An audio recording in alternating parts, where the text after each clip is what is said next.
জাহান্নামের দল না, জান্নাতীদের অন্তর্ভুক্ত হও।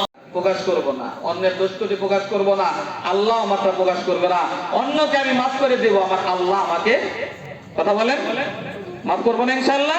এই যে মানুষ মারা যায়, তাই লোকটা কেমন ছিল এটা তো বললাম আগে, যে আমরা সকলে তাকে মাফ করে দিই। অনেকে মনের ভিতরে গিফট দিয়ে রাখে না। একজন মানুষের ভাই, মানে আল্লাহর কসম করে বলতেছি, একজন মানুষের কবরের মধ্যে যদি তার ঠিকানা জাহান্নাম হয়ে যায়, আমি তাকে ছাড়লাম না, তারপরে আল্লাহ রব্বুল আলামিন তাকে জান্নাত দিয়ে দিল, তাহলে আমার না ছাড়াই ওই জান্নাতি ব্যক্তির কিছু যায় আসে না। কথা ঠিক না বেঠিক? উনি জান্নাত পেয়ে গেছে, আর কোনো কিছু যায় আসে না। কিন্তু ভাই ও দোস্ত বুজুর্গ আজিজ, আমি আপনাদের কাছে বলি, একজন মানুষ যদি আমি তাকে আটকে রাখার কারণে ও যদি জান্নাতে যাইতে না পারে, আর জাহান্নামের আযাব এত কঠিন আযাব, এত কঠিন আযাব, এত কঠিন আযাব, দুনিয়ার কোন মানুষ যদি জাহান্নামের আযাবকে যদি দেখতে পাইতো, একে অপরকে মাফ না করে পারতো না, একে অপরকে মাফ না করে পারতো না। এর জন্য দুনিয়ার মধ্যে আমরা যখন বন্ধু যখন বেঁচে আছি, শত্রু বন্ধু যখন আমরা বেঁচে আছি, ততদিন পর্যন্ত হয়তোবা ও আমাকে কোনো করছে, গালমন্দ করছে, আমার কোনো ক্ষতি করছে, ওর প্রতি আমার আছে, এই বিচার আছে, আক্রোশ আছে।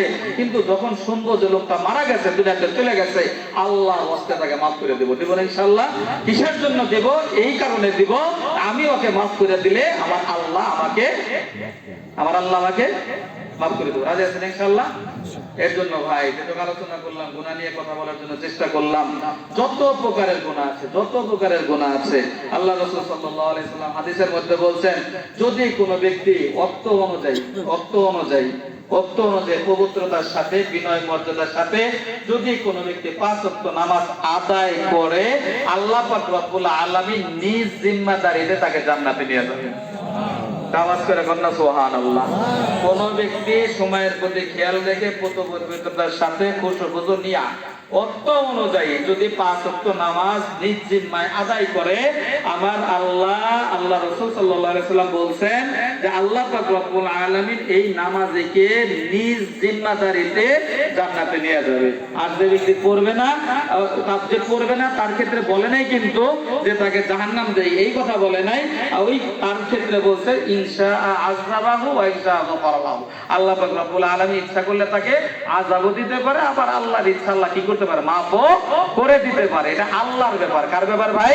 কিন্তু বান্দার সাথে যদি কোনো ধরনের দ্বন্দ্ব থাকে, ভুল বোঝাবুঝি থাকে, কোনো অস্পষ্ট থাকে, এটা আল্লাহ পাক রব্বুল আলামিন ততক্ষণ মাফ করেন না যতক্ষণ পর্যন্ত বান্দা মাফ না করে দেয়। এর জন্য আমরা সকলে আমরা গুনাহমুক্ত ভাবে জীবন যাপন করে কবরে যাইতে গেলে আমাদের বেঁচে থাকা অবস্থায় কোনো গুনার কাজ করা যাবে?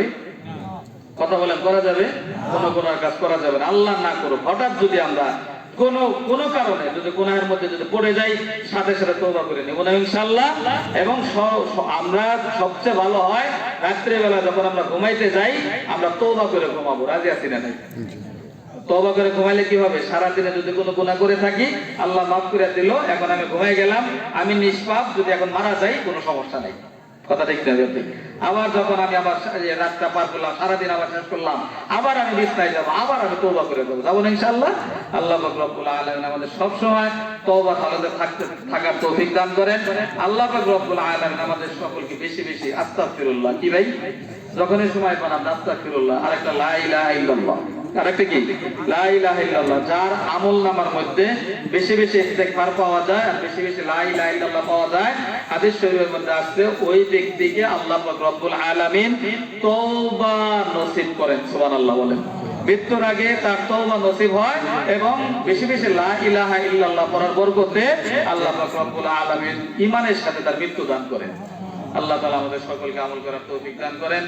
আমিন সুম্মা আমিন। ওয়া আখিরু দাওয়ানা আলহামদুলিল্লাহি রাব্বিল আলামিন। আসসালামু আলাইকুম ওয়া রাহমাতুল্লাহি ওয়া বারাকাতুহু।